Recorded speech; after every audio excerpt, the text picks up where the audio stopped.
A sea change in the religious landscape of Canada is underway.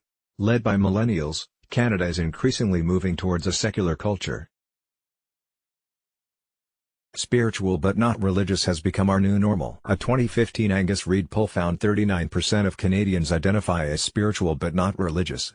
Another 27% identify as neither religious nor spiritual, 24% as religious and spiritual, and 10% as religious but not spiritual. What sparked this dramatic change in beliefs and self-identification? And what does it mean for the future of Canadian society?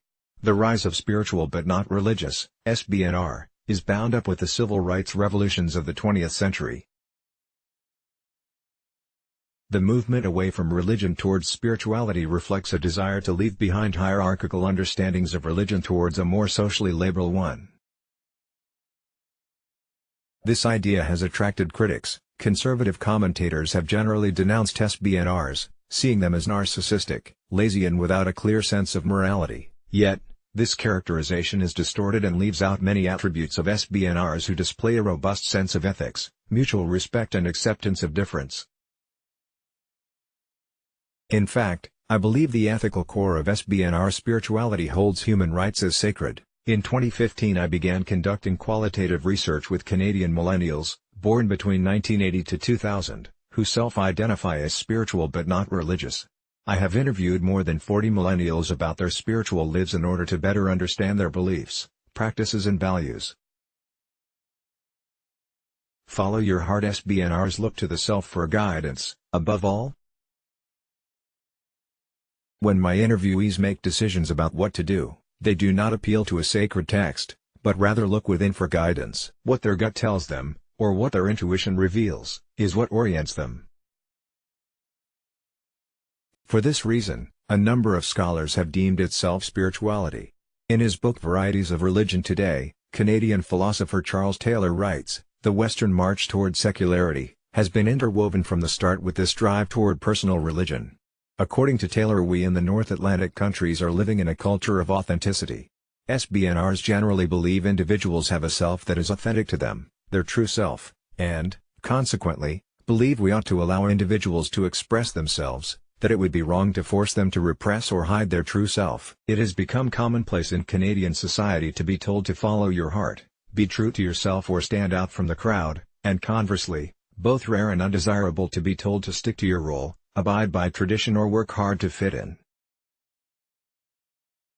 For example, one interviewee said, "That isn't what I would want, but if that's who they are, I'm not going to judge." This attitude towards difference highlights how important freedom of choice is among SBNRs. Self-spirituality prizes individual rights. Moreover, acceptance is considered an ultimate virtue among Canadian millennial SBNRs, given their vulnerability. Marginalized identities, be they ethnic, Yule, or otherwise, are considered especially in need of protection. Marginalized identities are seen as needing protection by this new generation of SBNR millennials. Shutterstock Burger King spirituality? My interviewees' rejection of religion often derived from their assumption that religious people are not respectful of others' rights to exist as they are. Few of my interviewees had any interest in joining a religious institution. They are often deeply suspicious of them and see them as ultimately hotbeds of corruption, greed and fear-mongering, entirely at odds with and corrupting of an authentic spirituality. It is perhaps for this reason conservative commentators have generally denounced self-spirituality, arguing that its rejection of religious institutions is antithetical to a moral life. Self-spirituality, they argue, leads to either narcissism or hedonism, or both. For example, author and Reverend Lillian Daniel argues that self-spirituality sits comfortably in the norm for self-centered American culture, while Jesuit priest James Martin calls it proof of plain old laziness. Others have disparaged SBNRs for their promiscuity of belief, condescendingly representing the way in which they approach religion as a Burger King spirituality. Their criticisms are less directly targeted at a specific religious form, self-spirituality, and more generally at social liberalism itself. It has been a long-standing conservative critique of social liberalism that it weakens the binds of tradition and community, placing too much authority on the individual. Yet these criticisms crucially miss a distinct ethical imaginary at work, one finds affirmed by SBNRs not only an ethic of authenticity, but also an ethic of freedom, and an ethic of mutual respect. The rise of mutual respect, the rise of self-spirituality is bound up with the 1960s counterculture and the rights revolution. The civil rights, second-wave feminist and gay liberation movements have significantly shaped contemporary Canadian culture. Many social and economic factors led us there: the post-Second World War affluence boom, the rise of consumer culture, increased urbanization and the spread of expressive individualism.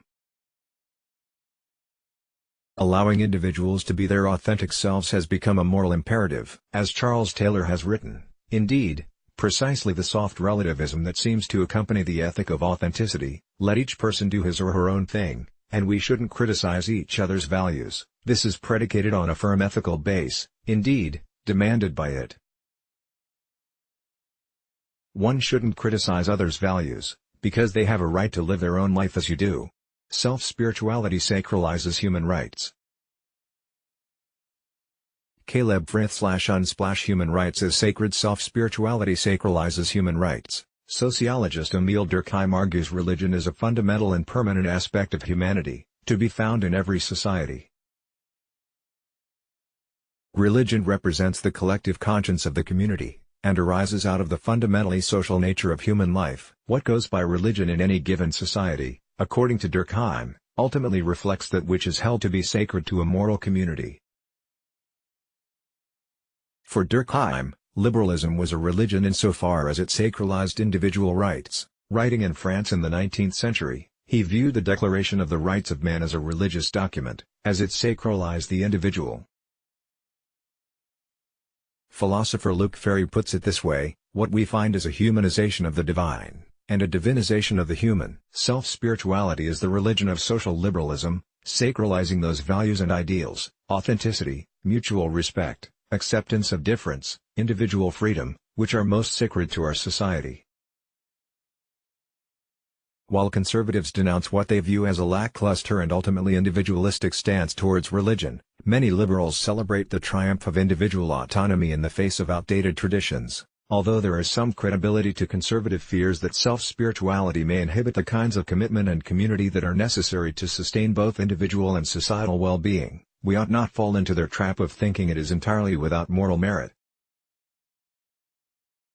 Self-spirituality is a form of religiosity very much at home in the socially liberal, not simply self-centered, culture of Canada, and bound up with the rights revolution, which has arguably done more than anything else to define our national identity in the 21st century. Let's block ads. Why?